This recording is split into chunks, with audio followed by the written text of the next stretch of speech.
ചെയ്തിരിക്കാം. കൊട്ടേഷനും വേണമെങ്കിൽ ജനറേറ്റ് ചെയ്യാം. പക്ഷെ പ്രീമിയം അടയ്ക്കുന്ന അപ്പോഴല്ല, അവസാനം നിങ്ങൾക്ക് എത്ര വേണമെങ്കിൽ ചെയ്ത് പഠിക്കാം. ആദ്യത്തെ ആനന്ദന്റെ പ്രശ്നം എന്തായാലും ആദ്യത്തെ ആനന്ദയില് കൊട്ടേഷൻ ജനറേറ്റ് ചെയ്യുമ്പോൾ നമ്മൾ പേയ്മെന്റ് അടയ്ക്കണം. എന്നാലേ അടുത്തേക്ക് പോകുള്ളൂ. പഠിക്കാൻ പറ്റിയിരുന്നില്ല. ഇപ്പോഴത്തെ ആനന്ദ എത്ര വേണമെങ്കിലും ഉണ്ടാകും. നിങ്ങൾക്ക് നിങ്ങളുടെ വീട്ടിൽ എല്ലാവരുടെ പേരിലും കോഴ്സ് ചെയ്ത്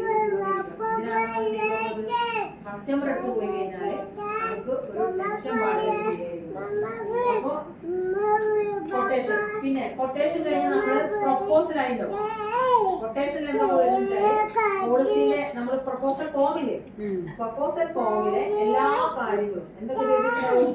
അതിൽ നമ്മൾ പ്രൊപ്പോസൽ ഫോം ഫുള്ള് ഫിൽ ചെയ്തിട്ടുണ്ടാവും. ഈ കൊട്ടേഷനിൽ വരുന്ന കാര്യങ്ങൾ കൊട്ടേഷനിൽ നമ്മൾ എന്തൊക്കെ ചെയ്തിട്ടുണ്ടാവും. പ്രീമിയം കാൽക്കുലേഷൻ ചെയ്ത് സേവ് കോഡ് വരെ അടിക്കും. അപ്പൊ പ്രീമിയം കാൽക്കുലേഷൻ കഴിഞ്ഞ എന്തായി, സേവ് ആയത് അതൊരു കൊട്ടേഷനായി, പാർട്ടിയുടെ പോളിസി എടുക്കാനുള്ള ഒരു കൊട്ടേഷനായി. നെക്സ്റ്റ് പേജിലേക്ക് എന്തൊക്കെ വരും, പ്രൊപ്പോസൽ ഫോം ഫുള്ള്.